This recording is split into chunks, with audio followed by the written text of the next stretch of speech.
To Dirleton Castle, my name's Andrew. I'm the monument manager here, and when staffing level and time permits, I do what's called man-at-arms talks, where I try and cover some of the history of the castle, with the three families, the Rose, Halliburton, Broadwinds. I also cover why heraldry was important. It had to be really simplistic, because when you're looking through a visor, you have to have simple colours, because you have to know who you're killing and who you're fighting against. So that's why it's very simple. Much later on you see more sort of ornate versions. You've got other versions of heraldry later. You've got the Keiths. They fought against Vikings, and they had a yellow band with a plain background, and they killed a notorious Viking general.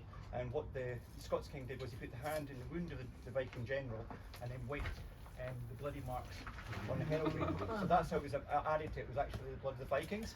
The Hayes at the Battle of Luncarty, they were farmers where they used like spades to fight against Vikings. They're called Vikings, they're not, they're Norse, they're devils, there's lots of names for them. So the heraldry, to remember that battle, this either represents the farm implements, the spades they used for backing the Vikings, or it represents the father and two sons that fought against Vikings. You've got the Douglases. Their heraldry originally was 3 stars on a plain background, and they carried King Robert Bruce's heart to the Holy Lands, and they added the heart badge to heraldry. In fact, what happened was heraldry can be used as a weapon. Oh, look at the state of this. I'm going to have to clean this. So this is the last talk for this year, by the way. This will have to get cleaned. This is a copy of the 1400s blade. It shouldn't be as rusty as that. I'd get in trouble with it. Because I'm easily distracted. No, actually it's blood. It's not rust, it's blood. Blood. No, something as simple as heraldry can be used as a weapon. For example, in 1363, the Douglases turned up at Dirleton Castle and they showed their banner, and that was enough for the Halliburtons to surrender. It was a sort of political move as well, because if your family's famous for being outstanding in battle, you're not going to argue with them. So another thing I mentioned about heraldry before I go on about the Rose, Halliburtons and Rodwins is the original. This is the thing, heraldry does have specific meanings that have been lost. For example, Archibald the Grim Douglas, his colours were stars with a heart on ermine, and his cousin, William the First Earl of Douglas, he had a plain background and 3 stars, but the stars were pointing upright. So for some reason, Archibald had his stars pointing down the way, showing that he was in subjection to his cousin, but then once his cousin died, he turned his stars up the way. So there's specific meaning to heraldry that people can read. But next.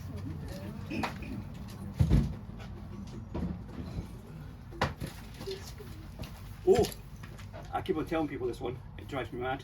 I've complained several times to BBC News 24. These are not lions, they're leopards. It's the leopardesses that have been successful in football. It's not lionesses.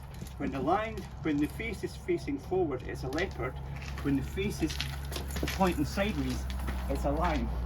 Doesn't matter, it looks a bit like a lion. These are leopards. So originally it was leopards on Corinth gold with the colours of like Edward I. So just a wee thing, Now, not only do I do reenactment, I also do drawings somewhere. Drawings. To help explain the history. The Dirleton was based on a French castle, Poissy, which is north of Paris, and it had a great donjon tower and 4 lesser towers. Because the rock mass here at Dirleton was so small, they could only incorporate the great donjon and 2 small towers. But King Robert the Bruce had a policy of destroying castles, so he actually pulled down the donjon tower and side tower at Dirleton, which was on this side, and the Halliburton's family had to rebuild on the stumps of the earlier towers that were thrown down by Bruce. The castle itself wasn't a flooded fortified ditch, a moat, whatever you want to call it. Just to explain, it is higher up than sea level, but the thing is, all you have to do is dig a ditch, line it with clay, and then it rains in Scotland like today, and it fills up quite quickly. And also on top of that, there's 16 toilets. The toilets all emptied into the moat, and that contributes to the castle's defences. So unlike in films with Errol Flynn, you've got to swim through the moat, this sort of thing, it's not. It's part of a layer of defence.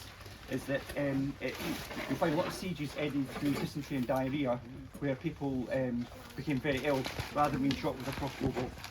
Now Cromwell attacked the castle in 1650 using a mortar piece. Can find it. There you go. A mortar piece is a giant cannonball that's packed with shrapnel. It's usually used as it's fired up in the air and used as an air bomb to explode above entrenchments. But in this instance, they used it to make the mechanism for the drawbridge and portcullis, and used 3 of these mortar bombs to break open the gatehouse and then enter by storm. After 1650 and after 1663, the castle was abandoned as a residence, and it was a garden that actually rose up in the shadow of the castle itself. Now, this here behind us is a castle folly. Now, what I've done, you might not be able to see it from there, but when you go out on the lawn, you'll see it. I've put in plastic shutters in between the battlements, because the amount of times you see in Hollywood films where you've got an archer standing up as high as you can, top of a battlement, like this, waiting to be shot so you can somersault out over. It's really stupid. They have hatches. You lift the hatch for crossbows and archers, and it's a flap. You lift it up. You don't stick your head up over the battlements, because it's just stupid, but you do that in films. Also, there's a severed head on the battlements. That's because Hotspur Percy got his head chopped off at Shrewsbury, and it was put on the gatehouse at York, and that was to let people know he'd actually died. So it's quite common to have severed heads on top of battlements. Just it's like a local sort of newsletter. Whose heads on the battlements. Right, moving on to, I want to talk about arms and armour. This is a really simplistic version of the evolution of arms and armour. For example, if you go back to the Vaux, the original builders of the castle, they had the classic Norman helmet, which is this design. Really good design. Nasal guard, conical shape. There's no reason to change this, but for some bizarre reason, they opted to mass produce these silly can ideas. And the thing with that is, although they can mass produce them, any blunt force trauma went down to the spine. It was a really silly design, but they had it for over 100 years. But it seems to be they mass produced them for the Holy Wars, so it's basically just putting helmets out for people to try and charge into Jerusalem and be killed. They eventually added a better visor, but again, it's still square on top, sort of flat on top, and it's a really dumb design. But it took them 100 years to eventually they decided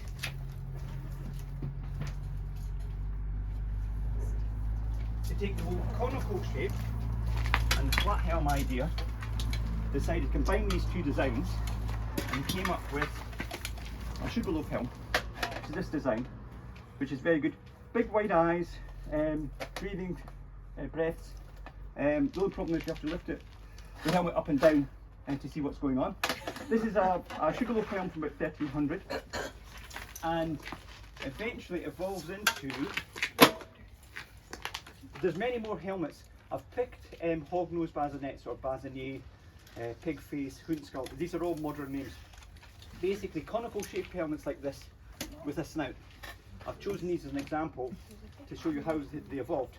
For example, if you start off about 1350, you've got a good visor, wide eyepieces, large breaths. The only trouble is you can do that. So what they did is they narrowed down the eye slits. In fact, Prince Hal, he's got really narrow eye slits, so you can't actually get a dagger in that side. So what they did was, as a temporary measure, they started doing like bars, like laplets across, to stop daggers being going into the eyes. But whoops, I've lost it. I've not lost the plot, I thought I've lost the weapon. There we go. A rondel dagger, it can reach places that other daggers can't reach. So they had to, and it gets stuck. So they changed the design again, so what you end up with is the hoonskull, which has got a large ridge to deflect blades, but also a rondel dagger can go in, but it can't go far enough in to actually kill you. It'll annoy you, and you'll obviously do something about that. And as well, another part of the evolution is, you'll still find it on some foot soldiers, they have breathing holes on both sides, but mounted knights eventually phased out the breathing holes on this side and actually reinforced this side, because Anybody? That's me on a horse, by the way. I've not What happens when someone charges at you with another lance? It usually hits you on that side. So that you'll find that what they did was they actually thickened the armour on this side and had breathing holes on that side. So they're fully expecting the lance strike to come in on this side. And also people right-handed and attack on that side. The it's left-hander today, apparently. I'm going to talk about left-handed people. Right. If we can put this rundle away safely. Right, this 1300. This is quite good. Oh, sorry, I forgot to say about this. These are polystyrene skulls that are mock-ups of real injuries. They're not real skulls, but it's like an educational thing. Now this 1300. This chap's been hit by a right-handed person because he's whacked him there and then whacked him there. Now people tended to think that everyone was right-handed, but they're not, because here at Dirleton, we've got DeVos, Halibut and Broadman. They were all right-handed because their turnpike stairwells go that way, clockwise, because you defend with your right hand to the very top. However, the Kerrs of Fernihurst, they were left-handed, so their turnpike stairs actually went the opposite way.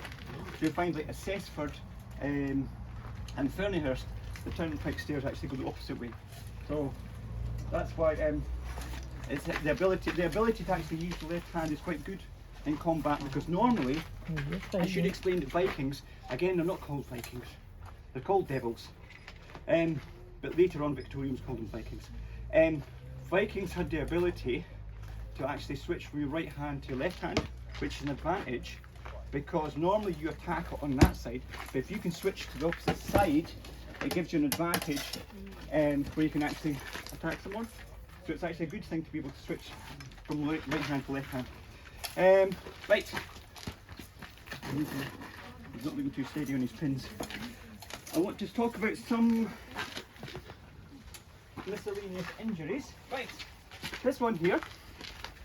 This is quite a famous square mark you'll see in skulls. This is from a crow's beak, which is used once you're going up against full plate armour. Swords aren't any good, so you're leading blunt force trauma with a spike. You can either stab, poke, plus you're trying to break the bones underneath the armour. But the spike's a more sort of famous crow's beak, Victor Corbeau. It leaves a square mark on skulls, and it's quite a common mark you'll see. Not only is it on men at arms and soldiers and knights, it's actually on women and children as well, because knights weren't honourable. They would actually just ride past and whack people on top of the head, because unlike in Disney films, knights were just mad mental, so they killed anyone. So there's movies for you. And actually, I forgot to take another mark there. The Rondel dagger leaves a diamond pattern. It's a famous one. You have Richard III was stabbed in the head with a Rondel dagger once he pulled his helmet off. So it leaves a diamond mark. So that's quite a common injury as well. It's always the top of the skull we go for. It's the most vulnerable point. Now, this guy didn't get a foot in his face. He's got something else. Battle of Taunton, the guy had pulled off his bever. He would have a sallet with a bever and a gorget locked, which would have been fine. But for some reason, he pulled all this off and ran away. And he ran into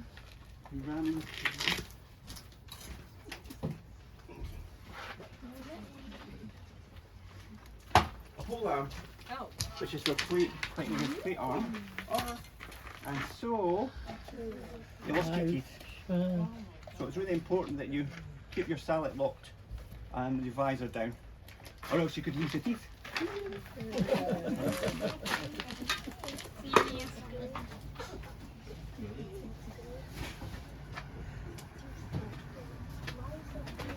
Right, this is a scary bit. I did this yesterday. Oh, by the way, this is the last talk for this year, because the kids go back on Wednesday. I'm doing it for the kids. Right, we had this melon yesterday, and the kids were very disappointed that there was no squelch and stuff falling out. So I've glued them back together. I usually use melons. So Malcolm the melon's back for a return visit. Now, you should be okay. There might be a splash. So it's got gunk in it. The reason I'm using this is to demonstrate. I've said before about how knights and kings, whatever, were mad. For example, I'm just going to pick a weapon. For example, yeah, I'll go with this. Richard the Lionheart in the films is always made out to be a hero king. He was mad as a march here. His breakfast regime was he would get up in the morning and get some prisoners out before breakfast, and he'd chop them in two to impress his guests. And he had his party trick was to be able to split the head in two down to rib cage. But whenever you see films about Richard the Lionheart, it's like Sean Connery, and he's much loved. But he was mad. And that's it. So I'm going to try and emulate Richard the Lionheart's party trick on a Monday morning. So I'm going for. I'll make my first incision here. That's not real hair, by the way. It's a toupee, but he's touchy about it. So oh, this is a Majowski chopper from 1250, by the way. So it's a blunt force chopping weapon. It's not meant to be a sword for parrying with. Right, ready? Yeah. I don't know.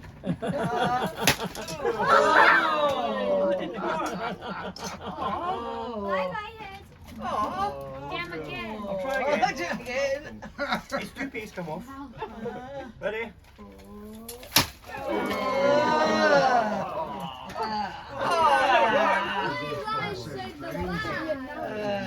That was his brains. And paint. That's disappointing. No, put that to one side. Anyway, that's what Richard the Lionheart did. He chopped heads in two. You would chop melons in two. No.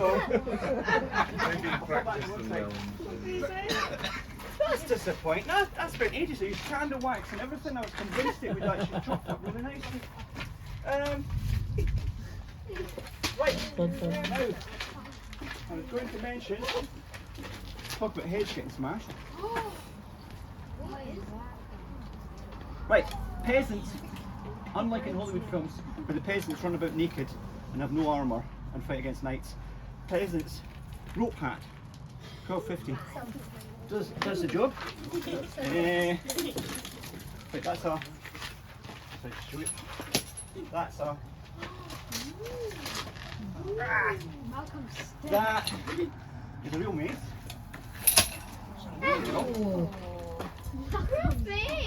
Sometimes you get mixed up. No, that's fine. Yeah.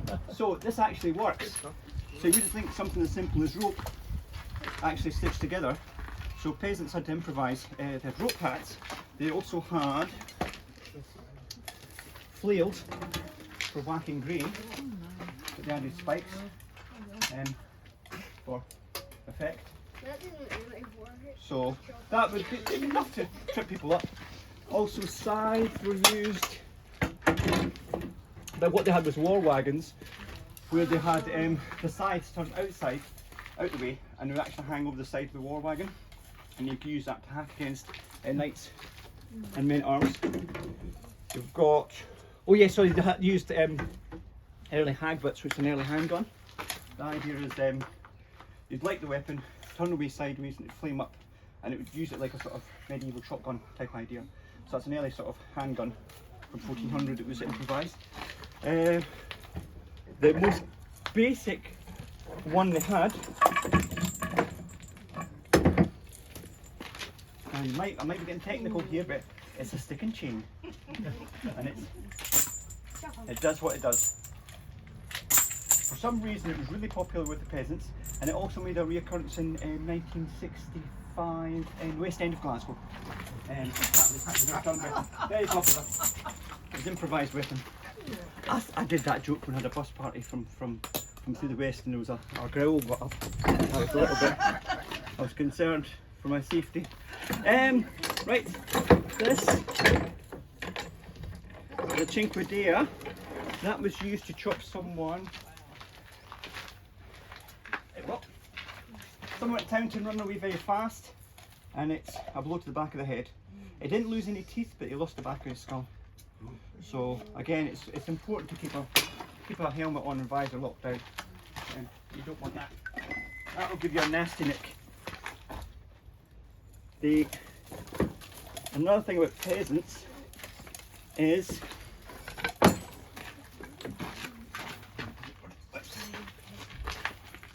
didn't trust that one. Peasants weren't allowed to carry swords, so they carried this. Because only sort of nobility and proper soldiers could carry swords. Why is this not a sword? It's a knife. It's a big knife. Basically, it's got a knife handle, a gross messer, and so peasants could carry this without getting in trouble. So they could carry a big bread knife with them and not get into bother. They could use that to defend themselves, like that. Like that. So that still works. This is knights in armour had on their saddle, they usually carried one of these, and the idea was knights were really valuable, so they'd want to capture them, take them alive, but these were handy for knights who were getting cornered and people would try to grab them. They could use this to get them away from them because they didn't want to be ransomed. And so it's a bit unwieldy to try to use a sword when you could use this at close quarters just to whack people to get away from you. So it's basically a small morning star head. This is a knight's version of, that's me coming, a knight's version of the flail. They took a morning star head and added a ball and chain, and again, that's what it says in the tin. You just whack it and break something. See? It would hurt if it was. That's a melon, that's not. Give him a headache. It'll give it a headache. I'll talk about Prince Hal. He was at the Battle of Shrewsbury in 1403, and he was busy barking orders. Do you want a ducking cover? I'll carry on regardless. He was busy barking orders, had raised his visor, and what happened was an arrow ricocheted off someone else, and then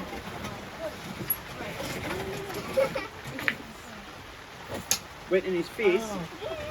So what happened was he carried on fighting, and they pulled the arrow out, but what happened was the arrow actually broke off inside his face, and so it festered for many days, so they had to make a special tool to actually draw the arrowhead out. Sure? Yeah. Well, man. I'm not made of sugar. So they had to screw this thing into his head to extract the arrowhead. Apparently went on for days they were doing this, and eventually they were able to pull the arrowhead out.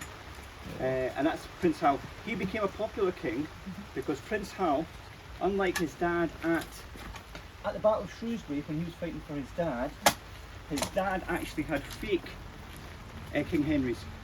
He had 3 fake King Henrys who were killed at Shrewsbury by the Black Douglas and Hotspur Percy.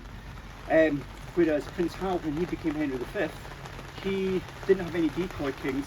He was the one that was wearing the heraldry. He was the one with the banners. He also had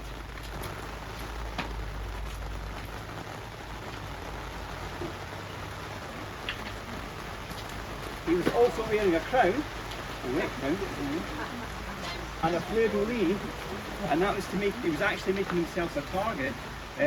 So that's why he was much loved by his men, because instead of having decoys on the battlefield, he was the one that was making himself a target. So the French all ganged up to have a go at Prince Hal.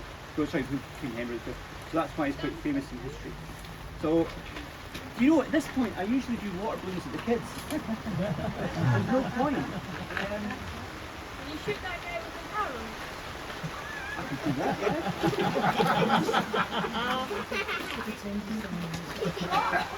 Yes, Callum, you can.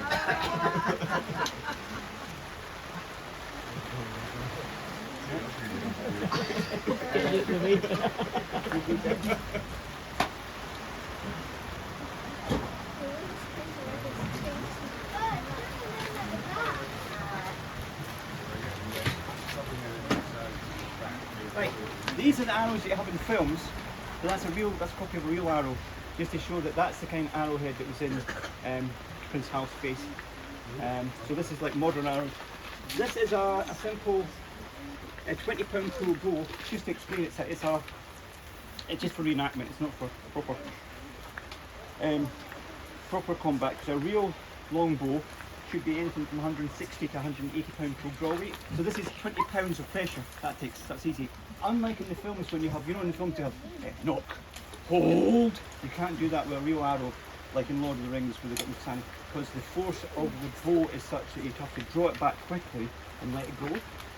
And you have to do it quite quickly. Can you show its face?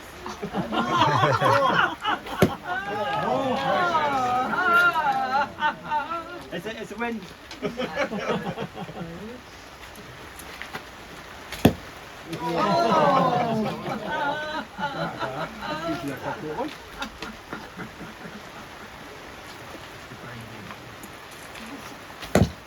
That's a heart.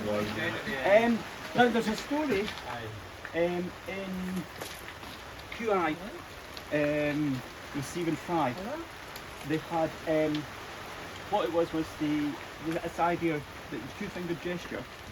They said it was a modern invention. Just explain. It's a rude gesture supposedly that the archers did at Agincourt and Cressy. They were going to show they had their two fingers, and with their two fingers they could draw back their bow to shoot the knights off the horses. And Stephen Fry said this is a modern thing, it was a modern invention, it didn't happen. So what happened was there is an example where not only did you cut the two fingers off,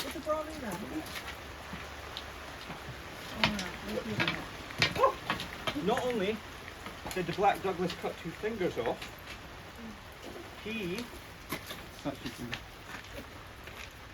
oh sorry, I should explain. These two fingers are crucial because it's like a lobster claw for holding the knot in place when you're drawing back the bow. So if you did snip these two fingers off, it would stop you being able to practice archery. So, so not only did he cut off the two fingers, he cut off, yes, he cut off a hand, but he actually gave them a choice. Either lose their hand or something else that you might have no idea what it be. So a hand or something else to stop them practicing archery. And it wasn't they got the leg cut off or their arm cut off or their ear cut off. I don't know why an ear would affect you in archery, but something else. Eye. Eye. So right eye was poked out, or right hand. So you've got the choice. You best probably just get your hand chopped off, because anything near your brain is going to go septic and you could die. So always go for the hand being chopped off if you are an archer caught by the Black Douglas. Also, there could be an origin to that myth about the two fingers, because the fact that they could actually cut the hands off archers. There's that one. Right. I think I'm going to finish there because we'll get rained off. So what I'll do is I will fire the cannon, which is on the battlements, if I can get it to light, and that's where I'll finish. And if anyone, what I'll do is I'll come, sorry, just explain, this is a pegged off area for health and safety, people can't come over here, but what I'll do is I'll put a helmet on and I'll stand beside the target there, if anybody's wanting to. So let me go and get, I'm going to go and Fantastic. fire the cannon.